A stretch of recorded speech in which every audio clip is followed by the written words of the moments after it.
You're back with Northwestern Outdoors Radio. I'm John Cruz. In case nobody told you, October is one of the best months to be out in the water if you're after walleye. And one of the best places in the Northwest to do so is in the Columbia Basin of eastern Washington. There's actually 3 bodies of water there that are worth fishing for walleye throughout the year. The first, Banks Lake up by Coulee City. The second, Moses Lake, right by the town it's named after. The third, Potholes Reservoir. With us here to help break down how to fish these 3 different bodies of water at this time of year is Shelby Ross, the owner of Ross Outdoor Adventures. You can find out more about his operation at potholesfishing.com. Shelby, welcome to the show.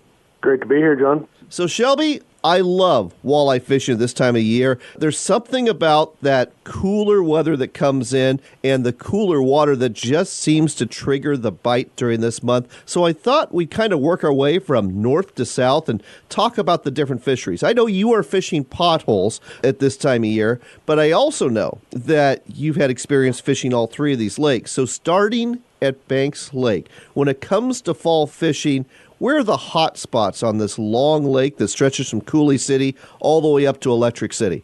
You know, Banks Lake is such a massive body of water. It's just hard to wander up there without a real plan of just what's going on, and hard not to start at Barker Flats. It seems like that's the biggest producer of fish throughout the season for the walleye, and if they're there, then you don't have to go anywhere, and if they're not, I like to start going south along Steamboat Rock, Poplar Bay, $1 Million Mile, and just keep working until you find them. So my technique is pulling crankbaits, and if you find fish, great. If they don't hit the crankbait, no big deal.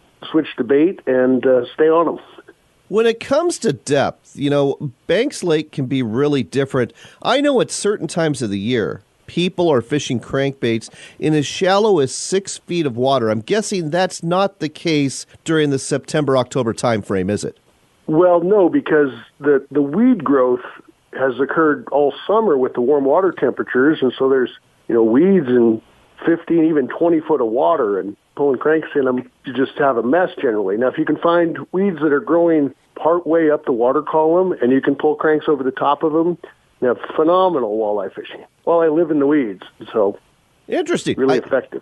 I had actually never even thought of using a shallow diving crankbait to do that. It's just so ingrained to me to use a deep diver and be fishing anywhere from 10 to 20 feet down that never occurred to me. Great advice. All right, so we've got Banks covered there. Let's head down to Moses Lake. You don't hear a lot of people fishing Moses Lake for walleye in the fall, do you? No, you don't, and the few guys that are doing it are pretty quiet about it. Is this just because Moses is primarily a lake that just draws folks in the spring and that's it? Well, in the spring, the fish come off the spawn. There just isn't the cover early on Moses Lake for the fish to hide in, and it's fairly easy to target them. As the year goes on, the weed growth just explodes, the water temps increase dramatically, and a good portion of those fish actually spill into potholes and are just physically not there. So that's a combination of tougher walleye fishing. Interesting. So here's a question for you. Is Moses Lake in the fall even a viable option for the walleye angler, or are you better off heading north to Banks and south to potholes?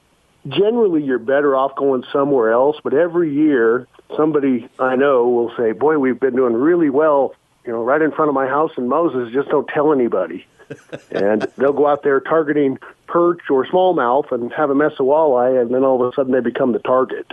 Wow. Another question for you. Before we dive into Potholes Reservoir and the walleye fishing there, when it comes to size, Banks versus Moses versus Potholes, which lake generally gives up the biggest walleye? Oh, Potholes definitely produces the biggest average size fish and most of our biggest fish of the year, for sure. Well, folks, again, you're listening to Northwestern Outdoors Radio. We're talking to Shelby Ross, the owner of Ross Outdoor Adventures. You can find out about his operation at potholesfishing.com. The subject is fall walleye. We have talked about Banks Lake, we've talked about Moses Lake, and now we're talking about the reservoir that he fishes every October when he's not duck hunting, and that would be Potholes Reservoir. Personally, I love potholes in October when it comes to walleye fishing. I know you do too. Tell our listeners why.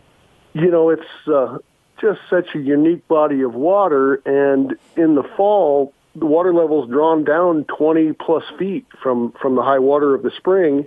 It just concentrates the fish. There isn't the cover for them to hide in. It eliminates half of the 28,000 acres, and the fish have fed all summer long on all of the bait fish. They're just a lot bigger than they were in the spring. So let's get into it. When it comes to fishing potholes and finding these fish that are now concentrated this time of year, where are you going to find them? Right along the face of the dunes, and generally you can see the flotilla of boats, and it's kind of hard to miss when there's 2+ dozen boats in a general area. That's kind of where to start. And then fanning out from there, there's a series of deep water sand humps in the middle of the reservoir, south of the face of the dunes. And there's a bunch of humps in Crab Creek as well. And the other option that really just doesn't get hit is around Goose Island. And a lot of people don't like donating the tackle, and that's understandable, but those fish just aren't as pressured as the rest of the reservoir because people don't like donating that tackle.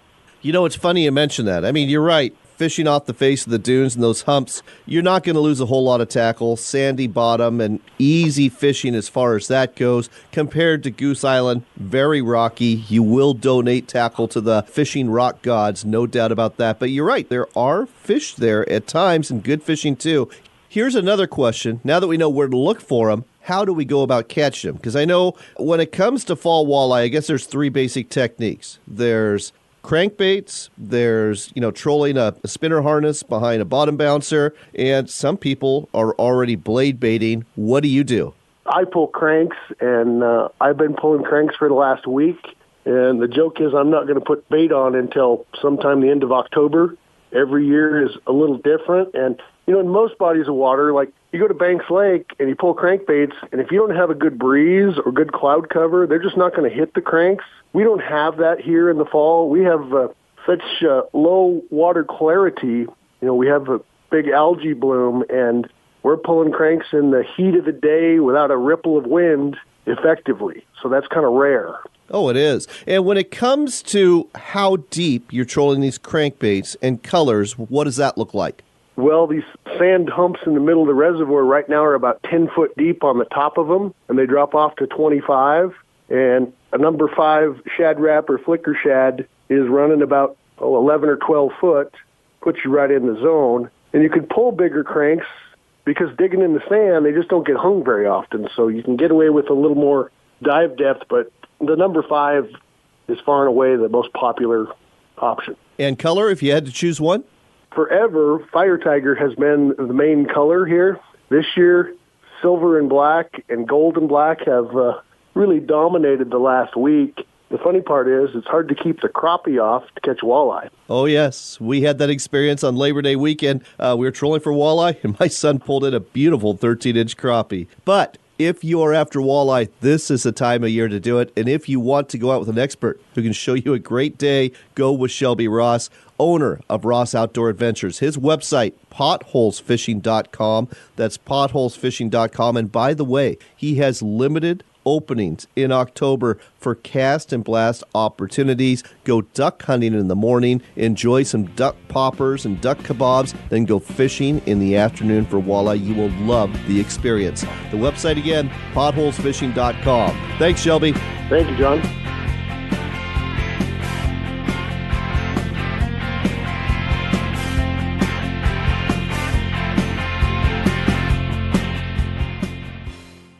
Cast and blast your way across eastern Washington's Columbia Basin this fall with guide Shelby Ross. Shelby is an expert when it comes to walleye and bass in Potholes Reservoir, Moses Lake, and Banks Lake. Shelby can also take you out on a field hunt for geese or out for a morning of duck hunting and a lunch of kebabs. Trust me, you'll love it. Can't decide whether to cast or blast? Go on a combo trip. Book now at potholesfishing.com or ducktaxi.com. That's potholesfishing or ducktaxi.com.